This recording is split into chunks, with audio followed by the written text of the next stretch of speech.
What's happening, man? What's happening? What's happening? What's happening, man? Hey, man, my sincere apologies, man, for the late start, man. I'm over here kind of fighting through it, man. Fighting through it. What's up, Georgia boy? What's happening? Uh, Gambria Monk, what's going on, man? Yeah, man. I'm gonna kind of fight my way through this, man. I'm dealing with a damn toothache, man. It's been kind of had me whooped the last couple of days, man. So I'm just gonna kind of freestyle it.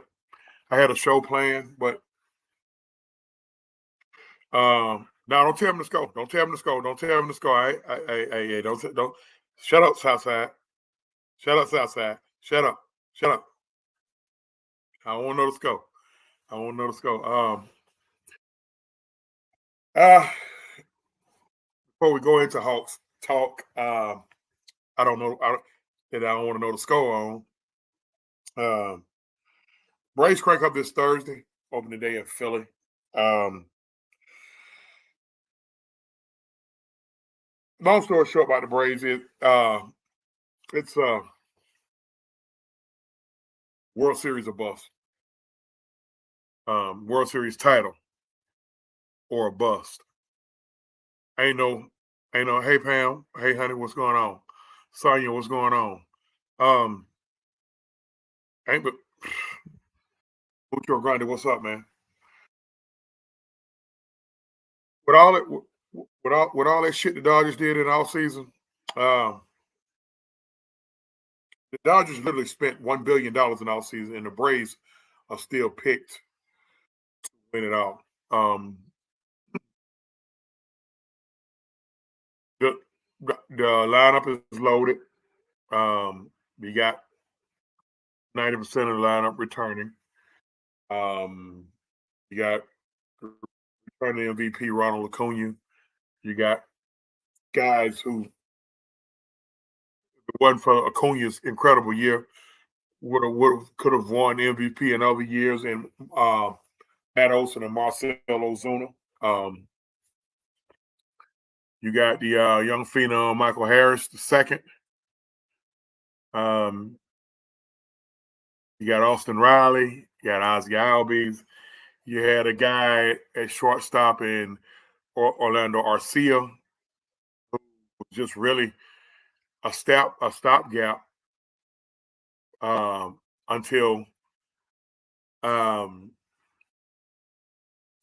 Vaughn Grissom got his thumb out his butt, but Vaughn never got his thumb out his butt, and now Arcia is the shortstop moving forward.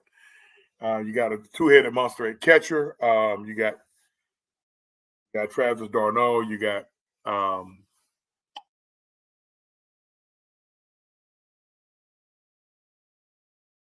y'all got to forgive me, man. Help me out a little bit. Um,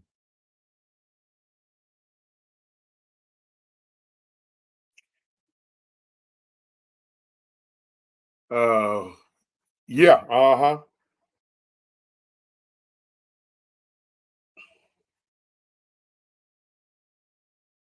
I suck right now. Y'all got to forgive me, man. I like catchers, Braves catchers. Sean Murphy. Damn. God damn. And your rotation, you got a pretty formidable rotation led by Spencer Strider, Max Fried, and of course, you got the veterans, Charlie Hustle, Charlie Morton, newly acquired Chris Sale, and Ronaldo Lopez has been given the nod to be the fifth starter. Got a real lights out bullpen, brought in Aaron Bomber from the White Sox, along with the returning Tyler Massick. You got AJ Minter. I forget the other two lefties, but I think Dylan Lee may be one of them. And then you got Rasul Iglesias as the back end closer. Again, man, it's just all about Pancho. What's going on?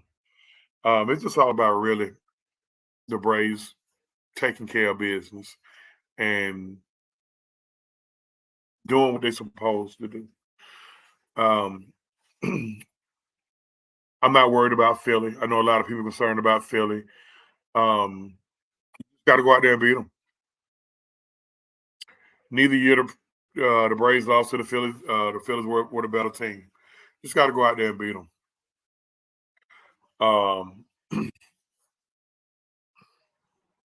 And Major League Baseball did it the right way by having those two teams see each other to begin the season. It was a little drama last year with the little drama. Something Arcia supposedly said in the locker room that wasn't supposed to get out of the locker room.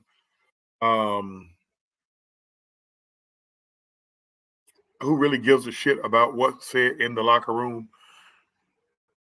And quite frankly, had I been Arcia, I wouldn't have bagged down on it. I would have said, yeah, I said what the fuck I said in the locker room, Bryce Harper. Yeah. What you gonna do? You know? So Bryce used that as bulletin board material. I don't understand how a guy that signed a 13-year, almost $400 million contract needs bulletin board material, but he did.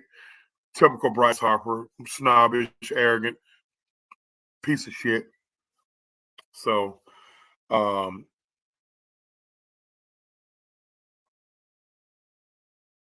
see somebody ask me about Ohtani. I really don't know I really don't know the logistics on it.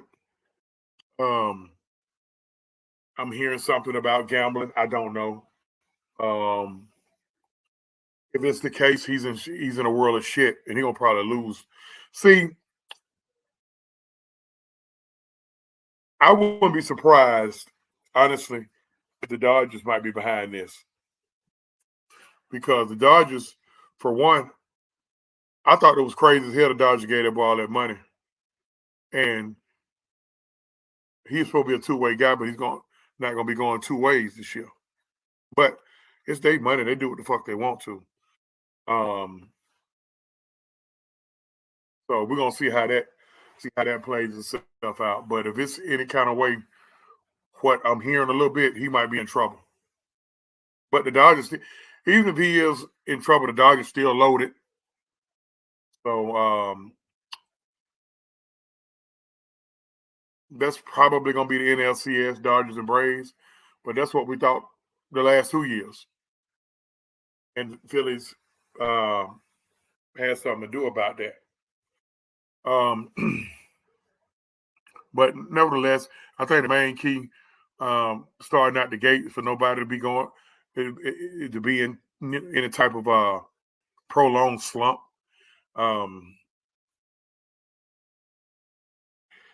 It's $2 million. Yeah, I know about the backloaded part. Yeah, So maybe that'll work in the Dodgers' favor. I don't know. But as long as but coming out the gate, long nobody going to no prolonged slump. Ozuna every year usually have his terrible April, his terrible month and a half, and then the light bulb come on. And we gotta stay healthy. Stay healthy. Nobody going to no prolonged slumps. Braves should take care of business. All right.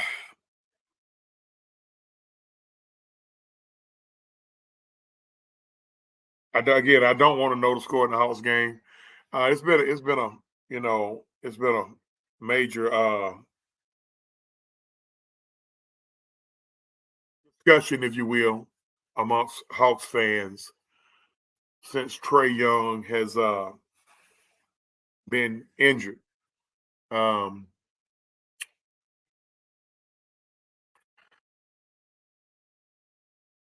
It's kind of split down the middle. A good portion of the Hawks fans, myself included, feel like the team looks much more crisp.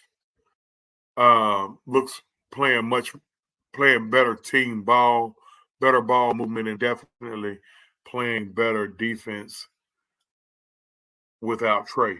Now, that's just basically what I see.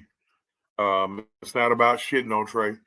I've done enough of that, and I done received the ire of a lot of Hawks fans for that. So it ain't even about shitting on them. I mean, all you gotta do is just watch them play. I don't know what's going on tonight, but I know they got the Celtics tonight. They got the Celtics tonight and Thursday here. I don't know who the fuck the schedule makers is, but I know whoever. I know the ball. I know Boston mad as hell because I think they play here tonight and then they go somewhere else and play. Then they come back here Thursday. I don't know, but it's been a kind of a big brouhaha, if you will, about how the Hawks is looking without Trae Young. Um, First of all, Trae Young is a phenomenally talented basketball player, offensively for the most part. Um, he's a guy he's a walking 27 and 10 offensively. The issue that I myself and a lot of other Hawks fans have is on the defensive end. Now, man, Mike cuts me out about this because um, um, he said that the issue on defense is pretty much a issue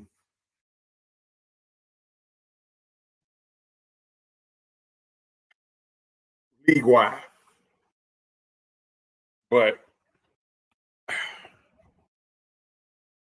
oh boy, teams kind of take advantage of Trae. He's small. He's a NBA. He's small. If you walk up on him on the street, he's an average sized man. I mean, he's 6'1", but NBA height, he's small, and then he's not too big. And a lot of teams kind of take advantage of him. Um, and it caused the Hawks to lose basketball games. So that's I'm thinking really that the Hawks probably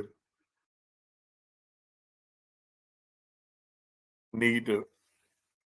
I don't like using the word tank because tank means you're intentionally losing basketball games, and I think that's coward shit. So, but you got too much going on. You got Trae out, probably not to show back up. Vent, what's going on? You got Onyeka been in and out. Got Jalen in and out. You got Kobe Buffkin, the rookie who hadn't played that much. You got Bo Gay, a guy who we signed in the second round, but who we drafted in the second round or traded for. We signed him to a 4-year deal. He ain't touched the floor yet. You got Seth Lundy, who's been back and forth to college from college here to College Park, who hadn't played that much.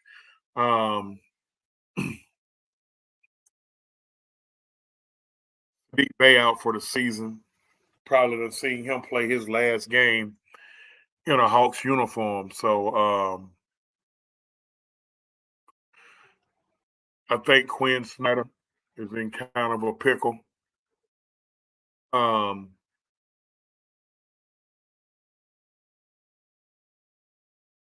when you got a guy like Trae, $40 million a year guy, you can't have him sitting over there on the bench. But there are a lot of times during games where it's a mismatch, and a lot of teams take advantage of Trae's size as a mismatch. If Trae is not giving you 30 to 35 and having a spectacular game offensively, the Hawks really be behind the 8 ball.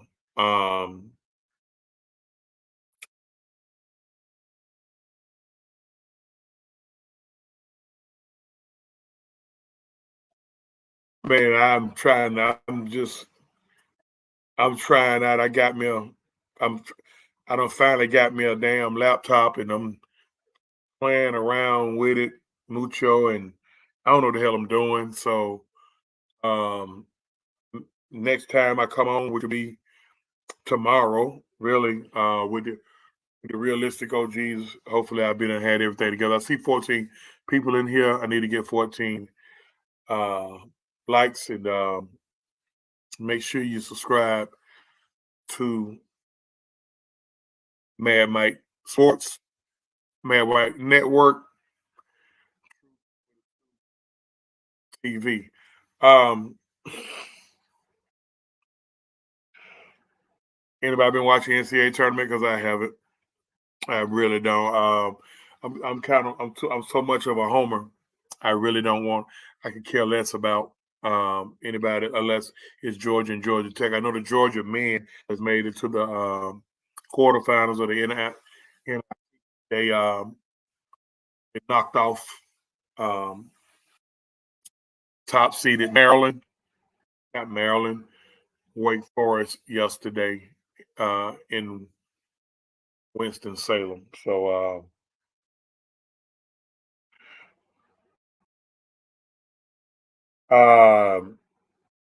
yeah, I'll be back. I'll be there every Sunday, man. I'll be at the rink every Sunday. So yeah. So, but getting down to the nitty gritty, the Sweet 16 has been set. Had a couple of upsets. I did, even though I didn't watch anything. I know I heard Kentucky got upset by Oakland, and for a lot of people, it's not Oakland. It's not the same Oakland that's in California. It's a Oakland it's a small town in Michigan. But um, Oakland took down Kentucky, then they lost a tight game to somebody in overtime. I caught a little bit at the end of the Houston. What was that big game last night? Overtime game. It was that was a pretty high drama field game. Houston put it away in overtime. I guess the other big story is on the women's side. You got Caitlin Clark, who's right now arguably the greatest female basketball player of all time. Arguably, I still say it's Cheryl Miller, but can't deny what she's what she's done. T. Lord, what's going on?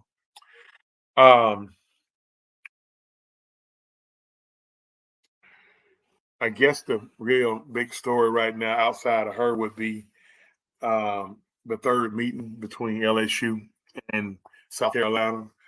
First two, South Carolina won, and then of course we all know the last game. They had a little stuff at the end. Honestly, I think it was nothing. I think pretty much. I really blame the refs. I think the refs let that get out of hand. They should have took control of it a little earlier. But you got two supreme teams like that going at it. Um, we need more rivalries. And some people may say it's not a rivalry. Some people may say it's not a rivalry because South Carolina do most of the winning, but hey, the defending champs, LSU. Yeah, Mucho, the women's ball is lit. So I'm gonna ask y'all to give me a pass, man. I'm kind of like I said, man. I'm kind of fighting through a toothache, man, and it's my first time ever having one, boy. And hey, I used to hear about it and hear the horror stories. Now it is hitting me, man. So I'm gonna go ahead on, man. Hey, make sure y'all catch me every Monday, 9 o'clock, 9-ish. We got to start a little late today. Next week we're gonna dive all the way off into upcoming draft for the Falcons, and the happenings and goings around the National Football League. We'll have more Hawk talk. We'll have Ray talk, and then we'll also discuss the NCAA as it be down to the Final Four. So, man, OG Truth with a 2, Hurts with a Z, man. Again, make sure y'all hit them buttons. And as always, we always seek and speak the truth, the whole truth, and nothing but the truth.